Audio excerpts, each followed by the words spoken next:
Apa kabar pemirsa dimanapun Anda berada, berjumpa lagi dalam program TVR 17 bersama saya Zia Ulbar. Tepat pukul 17 waktu Indonesia Barat kami hadirkan kepada Anda sejumlah informasi paling baru dan menarik seputar kinerja dan kegiatan DPR RI yang telah disajikan oleh redaksi TVR Parlemen. Pemirsa TVR Parlemen, inilah TVR 17 selengkapnya.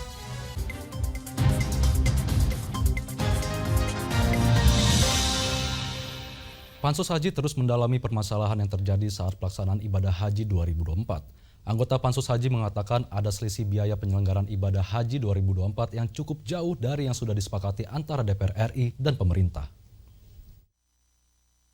Pansus Haji terus mendalami permasalahan yang terjadi saat pelaksanaan ibadah haji 2024. Dalam rapat dengar pendapat dengan BPKH, Pansus Haji menemukan biaya pelaksanaan ibadah haji tidak sesuai dengan kesepakatan yang sudah disepakati sebesar 8,2 triliun rupiah. Namun, pada pelaksanaannya, biaya yang dikeluarkan hanya 7,8 triliun rupiah. Anggota Pansus Haji, Wasta, mengatakan ada selisih biaya penyelenggaraan ibadah haji 2024 yang cukup jauh dari yang sudah disepakati antara DPR RI dan pemerintah. Untuk itu, poin pembahasan perbaikan pengelolaan dan sistem keuangan haji akan merumuskan rekomendasi kebijakan perbaikan sistem untuk kedepannya.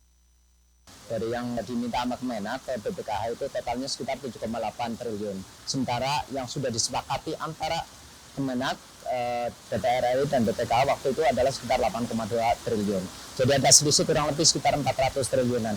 Seandainya 400 triliun ini bisa dimanfaatkan untuk masyarakat lagi, untuk para jemaah haji, itu bisa mengurangi kurang lebih biaya sekitar 2 juta per orang, sehingga mereka bisa lebih hemat lah untuk 2 juta karena udah dipakaikan dari uang yang dana itu yang dikelola oleh BPKH yang kurang lebih sekitar 400 miliaran itu. Selain itu, Pansus Haji DPR RI menyoroti banyaknya temuan jemaah yang langsung berangkat tanpa antrian. Pansus Haji DPR RI mempertanyakan ketidaktahuan BPKH terkait lamanya masa antrian jamaah yang tercantum di aplikasi Siskohat. Andri, TVR Parlemen, melaporkan. DPR RI yakini Indonesia Africa Parliamentary Forum atau IAPF mampu memberi nilai tambah dalam hubungan Indonesia dengan negara-negara Afrika. Ketua DPR RI Dr. Honoris Causa Puan Maharani mengatakan nilai tambah akan didapat jika IAPF mampu memberi kontribusi dalam mewujudkan aspirasi rakyat di Afrika dan Indonesia untuk menikmati hidup yang lebih damai dan sejahtera. DPR RI yakini Indonesia Africa Parliamentary Forum atau IAPF mampu memberi nilai tambah dalam hubungan Indonesia dengan negara-negara Afrika dengan memajukan nilai-nilai demokrasi, menghargai hak asasi manusia, dan menegakkan rule of law. Ketua DPR RI Dr. Honoris Causa Puan Maharani mengatakan nilai tambah akan didapat jika IAPF mampu memberi kontribusi dalam mewujudkan aspirasi rakyat di Afrika dan Indonesia untuk menikmati kehidupan yang lebih damai dan sejahtera. Mengingat berbagai krisis di dunia berdampak langsung bagi rakyat di negara kita, maka parlemen perlu lebih aktif berkontribusi menyelesaikan berbagai persoalan global. Hal ini termaksud bahwa parlemen harus mendorong terciptanya perdamaian. Kita harus mengedepankan dialog dan diplomasi dalam menyelesaikan masalah antar negara. Dalam hal ini, kita perlu memperjuangkan kemerdekaan penuh Palestina, menghentikan perang di Gaza, Ukraina, dan berbagai wilayah yang dilanda perang dan konflik. Demikian pula, kita akan mendorong kerjasama yang saling menguntungkan, memperkuat multilateralisme. Sementara itu, Ketua Parlemen Zimbabwe, Jacob Mudenda sebagai perwakilan Parlemen Afrika, menyampaikan sejumlah harapannya, termasuk kerjasama Indonesia dan Afrika dalam mengatasi penyakit monkeypox atau cacar monyet yang tengah mewabah di Afrika. Dari Bali, Rifki Magdudi, TVR Parlemen, melaporkan. DPR RI menyetujui rancangan Undang-Undang Pertanggungjawaban atas pelaksanaan APBN tahun anggaran 2023 yang disahkan menjadi undang-undang pada rapat paripurna pagi tadi. Dalam paparannya, Wakil Ketua Banggar DPR RI mengatakan pemerintah harus mengambil langkah untuk memperbaiki tata kelola dan pelaksanaan anggaran negara. DPR menyetujui rancangan Undang-Undang Pertanggungjawaban atas pelaksanaan APBN tahun anggaran 2023 disahkan menjadi undang-undang pada rapat paripurna pagi tadi. Meski laporan realisasi APBN 2023 menunjukkan capaian yang baik, Badan Anggaran DPR RI menilai pemerintah tetap harus meningkatkan pengelolaan APBN untuk mengoptimalisasi pelaksanaan anggaran negara.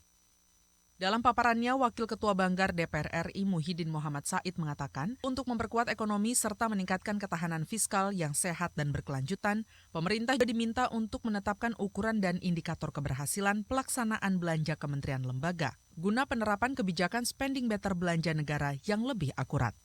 Untuk meningkatkan kualitas pengelolaan keuangan pemerintah, pemerintah akan melakukan beberapa langkah antara lain. 1. Memperbaiki kualitas perencanaan dan pelaksanaan anggaran agar tingkat pertumbuhan dapat optimal sejalan dengan defisit APBN yang ditetapkan dan silpa yang terkendali. 2. Merancang dan melaksanakan sistem dan tata kelola perpajakan yang adaptif dengan perkembangan ekonomi nasional dan dunia agar rasio perpajakan meningkat dengan baik.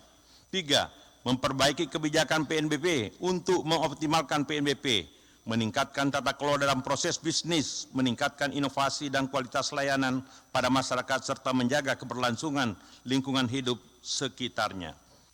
DPR RI mendorong pemerintah konsisten mengelola keuangan negara secara profesional, sehingga pelaksanaan APBN di tahun-tahun berikutnya dapat lebih transparan dan akuntabel. Andini dan Yoga, TVR Parlemen, melaporkan. Banyak guru, penyuluh pertanian, dan tenaga kesehatan yang masih berstatus honorer. Bulan Desember tahun 2024 menjadi batas akhir pemerintah untuk mengangkat tenaga kerja honorer menjadi pegawai pemerintah dengan perjanjian kerja atau P3K. Kami hadirkan informasi selengkapnya sesaat lagi, tetaplah di TVR 17.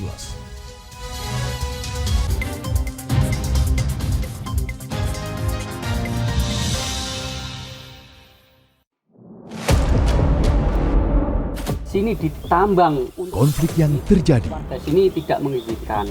masalah yang tersisihkan menjadi kesenjangan sosial. Ya namanya rakyat kecil gak bisa apa-apa, mau komplain juga gak didengar. Sebab apa? Itu menyangkut isi perut kami semua. Bagaimana memutus keterbatasan untuk didengar? Jadi kalau misalnya masyarakat sudah merasa tidak lagi ada yang memperjuangkan aspirasinya, maka masyarakat memang sangat berhak untuk meminta dewan yang mewakili mereka di parlemen. Kami menyusuri batas-batas peristiwa, mengurai berbagai polemik yang terjadi, meluruhkan suara-suara marginal, menjadi nyata dalam setiap aspirasi, melaksanakan tugasnya sebagai wakil rakyat. Saksikan Aksi Dewan setiap hari Senin dan Rabu pukul 10.30 waktu Indonesia Barat, hanya di TVR Parlemen. Selamat datang di Biro Pemberitaan Parlemen. Anda memasuki kawasan zona integritas menuju wilayah bebas dari korupsi atau WBK dan wilayah birokrasi bersih dan melayani atau WBBM. Biro Pemberitaan Parlemen berkomitmen penuh untuk mewujudkan wilayah bebas korupsi dan wilayah birokrasi bersih dan melayani. Komitmen kami, pejabat dan jajaran memiliki komitmen tinggi untuk mewujudkan WBK dan WBBM melalui reformasi birokrasi, khususnya dalam hal pencegahan korupsi dan peningkatan kualitas pelayanan publik. Kedua, bebas dari korupsi dengan terwujudnya wilayah bebas korupsi atau WBK, yang artinya bebas dari KKN, gratifikasi dan dari segala bentuk pungutan liar atau pungli. Terakhir, pelayanan prima dengan terwujudnya wilayah birokrasi bersih melayani, yaitu dengan meningkatnya kualitas pelayanan publik dan tercapainya kepuasan masyarakat terhadap pelayanan.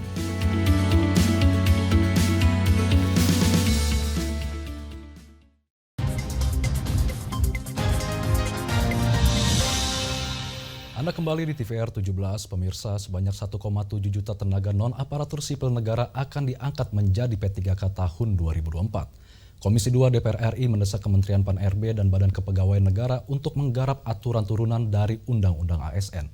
Simak informasi mendalam yang telah dirangkum dalam segmen Lensa Parlemen berikut ini.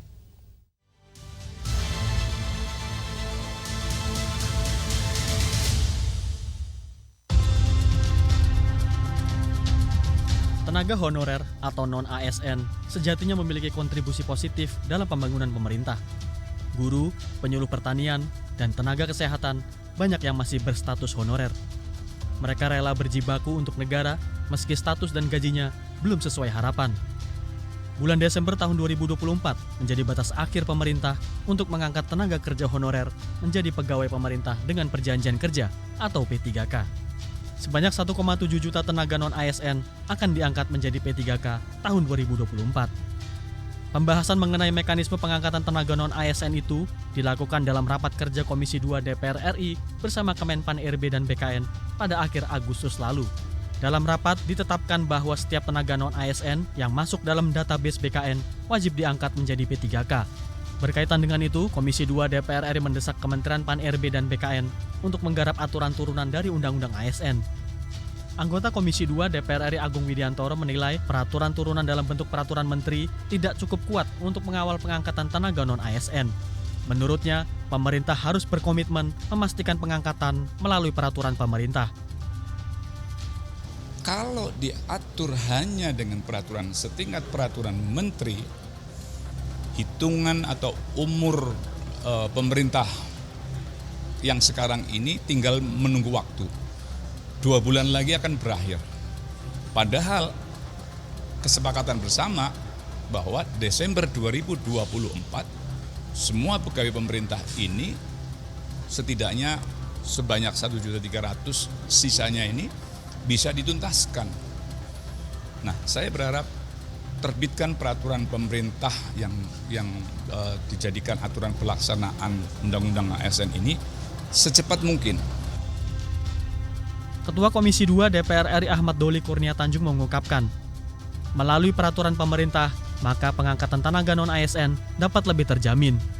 Bahkan pengangkatan tenaga non-ASN dapat terus berlanjut setelah seleksi penerimaan tahun 2024. Jadi PP ini bukan hanya mau kita buat menyelesaikan yang 1,7 ini, tapi masih banyak lagi tenaga-tenaga honorer yang lain yang memang belum, tenaga non-ASN yang belum selesai. Tapi mungkin ya belum bisa kita selesaikan sekarang. Jaminannya apa? Jaminannya tuh PP ini. Gitu. Jaminannya PP ini harus bisa menjangkau nanti urusan mereka bisa selesai pada periode setelah 1,7 selesai. Guna memuluskan rencana pengangkatan tenaga honorer, Komisi 2 DPR RI juga mengusulkan revisi Undang-Undang tentang Hubungan Keuangan Pusat dan Daerah, khususnya pasal 146 yang mengatur maksimal belanja pegawai sebesar 30%. Aturan itu perlu dihapus atau direvisi agar seluruh tenaga honorer dapat diangkat menjadi P3K.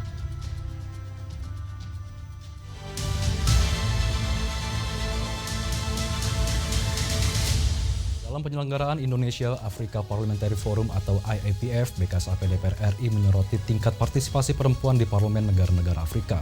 Dalam hal ini, Indonesia bisa dijadikan contoh dalam membangun kesetaraan gender di parlemen Afrika.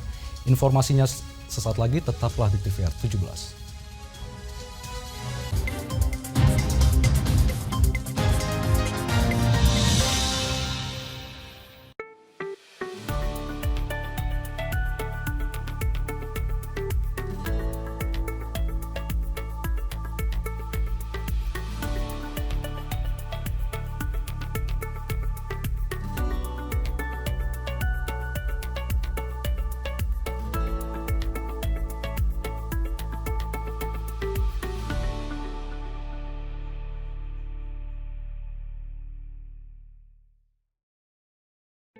Selamat datang di Biro Pemberitaan Parlemen. Anda memasuki kawasan zona integritas menuju wilayah bebas dari korupsi atau WBK dan wilayah birokrasi bersih dan melayani atau WBBM. Biro Pemberitaan Parlemen berkomitmen penuh untuk mewujudkan wilayah bebas korupsi dan wilayah birokrasi bersih dan melayani. Komitmen kami, pejabat dan jajaran memiliki komitmen tinggi untuk mewujudkan WBK dan WBBM melalui reformasi birokrasi, khususnya dalam hal pencegahan korupsi dan peningkatan kualitas pelayanan publik. Kedua, bebas dari korupsi dengan terwujudnya wilayah bebas korupsi atau WBK, yang artinya bebas dari KKN, gratifikasi dan dari segala bentuk pungutan liar atau pungli. Terakhir, pelayanan prima dengan terwujudnya wilayah birokrasi bersih melayani, yaitu dengan meningkatnya kualitas pelayanan publik dan tercapainya kepuasan masyarakat terhadap pelayanan.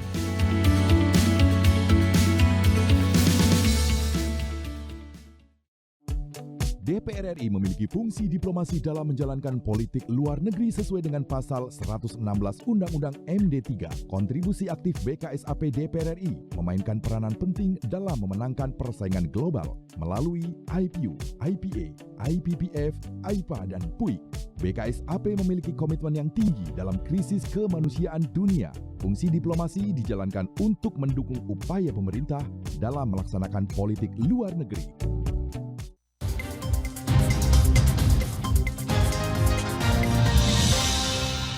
Anda kembali di TVR 17. Dalam acara IAPF, BKSAP DPR RI menyuarakan pentingnya negara Afrika untuk lebih proaktif dalam meningkatkan partisipasi perempuan di parlemen. Hal ini sebagai perwujudan atas kesetaraan hak bagi setiap warga negara. Untuk selengkapnya, berikut laporan rekan kami Alda Gustari dari Nusa Dua Bali. Ya pemirsa, Anda masih menyaksikan Indonesia Afrika Parliamentary Forum di Nusa Dua Bali. Dan saat ini saya tidak sendirian, tapi bersama saya sudah ada Ibu Arzeti, anggota BKSAP DPR RI. Selamat siang. Siang, sehat. Sehat. Kalau bicara mengenai, Masya Allah, kamu juga perempuan itu kan cantik. Indonesia Afrika Parliamentary Forum banyak dikuasai oleh perempuan juga. Kamu juga cantik. Kalau ketemu perempuan bahasanya adalah cantik. Cantik. Oke. Nah, Bu, aku mau ngobrol-ngobrol sedikit nih tentang forum ini. Tadi kan kita udah dengar pidatonya Bu Puan, Pak Fadli juga, dan pastinya banyak banget insight-insightnya nih. Nah, Ibu mau meng-highlight apa sih dari opening remarks tokoh-tokoh tadi? Ya, tadi bisa dikatakan ada Mbak Hana juga bicara sebagai perempuan bersuara. Kalau kita melihat kontribusi sebuah bangsa itu adalah dimulai dari keberadaan perempuan, keberdayaan perempuan, kemampuan perempuan, penempatan perempuan. Jadi ujungnya adalah perempuan. Boleh dikatakan harapan kita adalah setiap kerjasama yang dibuat oleh Indonesia Afrika ini lebih mengedepankan memfasilitasi perempuan. Perempuan parlemen di Indonesia saat sekarang udah 30% keberadaan. Artinya permasalahan-permasalahan masyarakat itu sendiri pun juga dimulai dari perempuan yang mengetahui dan perempuan yang bertindak dan perempuan melakukan terobosan-terobosan. Keberadaan perempuan di parlemen tentunya memberikan legislasi yang baik, artinya pendanaan, pengawasan, dan juga membuat undang-undang yang tentunya ujungnya adalah untuk kesejahteraan perempuan, melahirkan, perempuan mendidik, perempuan mencerdaskan.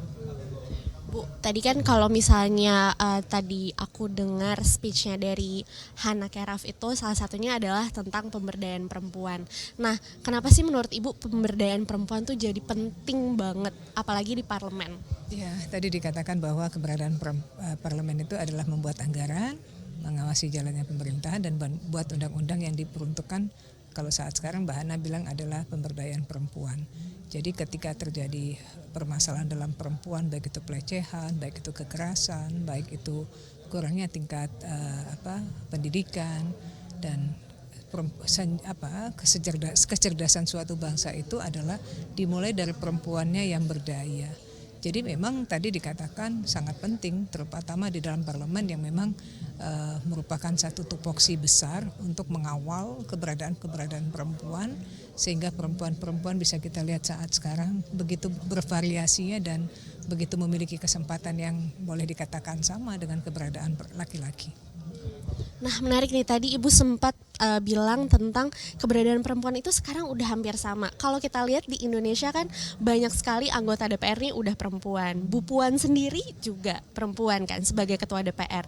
Nah, tapi kalau kita lihat negara-negara di Afrika ini justru representasinya masih rendah. Nah, apa nih Ibu Arzeti sebagai anggota DPR RI, apa nih yang pengen ditularkan semangatnya ke parlemen-parlemen Afrika di forum ini?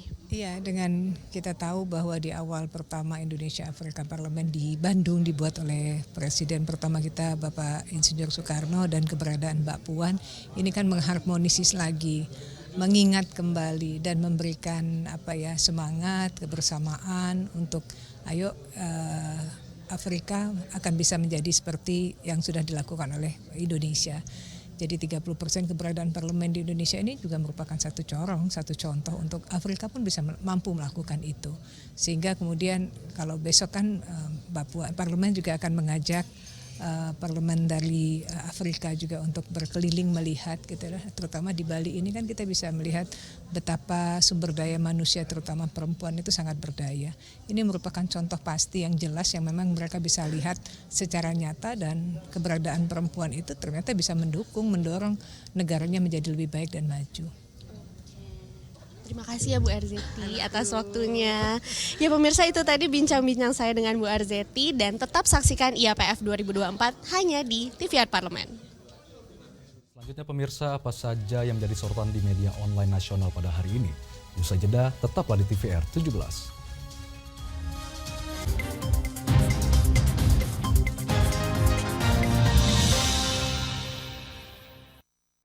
Selamat datang di Biro Pemberitaan Parlemen. Anda memasuki kawasan zona integritas menuju wilayah bebas dari korupsi atau WBK dan wilayah birokrasi bersih dan melayani atau WBBM.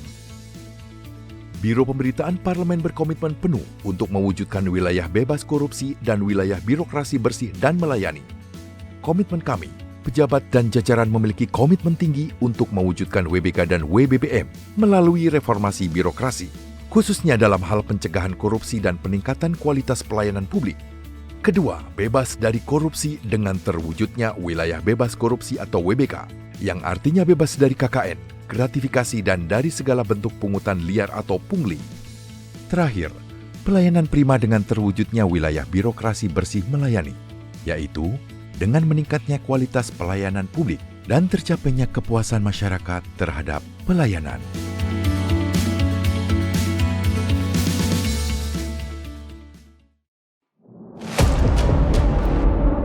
Sini ditambang. Konflik yang terjadi.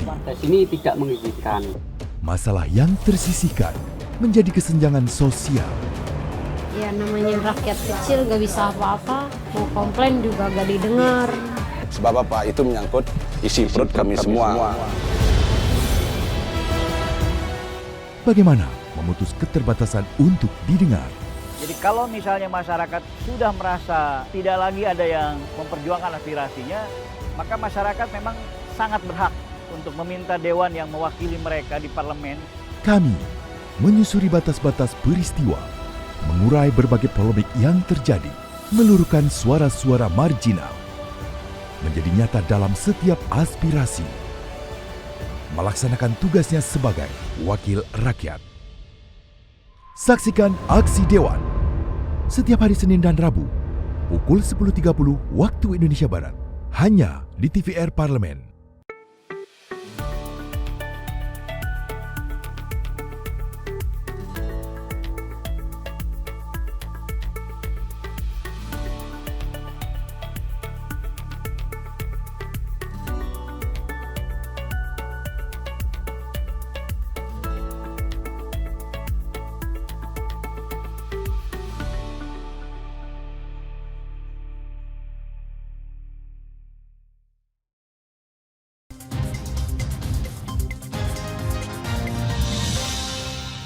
Kembali di TVR 17, pemirsa, kali ini kita masuk ke segmen media online nasional. Mari kita simak isu apa saja yang menjadi sorotan media serta tanggapan dari sejumlah anggota Dewan bersama rekan kami, Anggun Oktarini.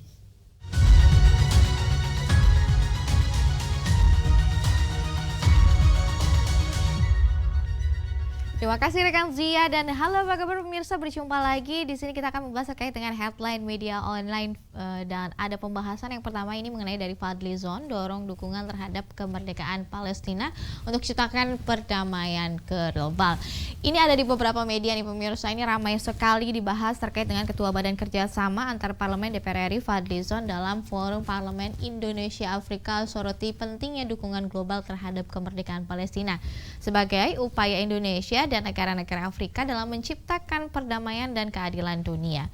Nah, pemirsa, Fadli Zon juga menyebutkan bahwa anggota Komite Eksekutif Union Parlemen Internasional dan Wakil Ketua Liga Parlemen Al-Quds dan juga Palestina tekankan pentingnya advokasi global untuk kemerdekaan Palestina. Dan seluruh parlemen Afrika diajak lebih aktif kembali mendukung perjuangan Palestina yang merupakan bagian dari komitmen terhadap kemanusiaan dan solidaritas. Selain itu, pemirsa, Indonesia juga sangat menghargai kerjasama dengan negara-negara Afrika dalam mencapai tujuan bersama seperti kemakmuran ekonomi, pertumbuhan berkelanjutan, keamanan pangan, dan juga kesehatan, serta pengembangan energi terbarukan. Kita akan beralih ke berita selanjutnya yang ramai sekali di headline media online, yaitu rencana subsidi KRL Jabodetabek berbasis NIK timbulkan kerumitan, baru rugikan masyarakat yang menggunakan. Di sini ada anggota Komisi 5 DPR RI, pemirsa, Thoriq Hidayat, sampaikan kritik terhadap penggunaan nomor induk kependudukan atas subsidi KRL Jabodetabek. Pemirsa, skema ini dinilai memiliki potensi menimbulkan berbagai permasalahan yang merugikan masyarakat pengguna KRL itu sendiri. Penggunaan data NIK yang sensitif dapat berpotensi disalahgunakan atau mengalami kebocoran yang tentunya merugikan masyarakat. Dan untuk mengatasinya permasalahan tersebut terdapat beberapa langkah yang dianggap lebih efektif, salah satunya integrasi skema subsidi dengan data kesejahteraan sosial seperti bansos ataupun PKH sehingga subsidi lebih tepat pada sasarannya. Jadi kita melihat harusnya sesuai dengan data yang memang sudah berjalan sebelumnya sehingga tidak perlu lagi masyarakat merasa terancam tentang keamanan datanya mereka. Dan pemirsa, itulah tadi headline di media online pada hari ini, yaitu terkait dengan Fadlizon dorong dukungan terhadap kemerdekaan Palestina untuk ciptakan keperdamaian global dan juga serta rencana subsidi KRL Jabodetabek berbasis NIK timbulkan kerumitan, baru rugikan masyarakat. Saya Anggun Oktaringgi, kembali ke rekan Zia.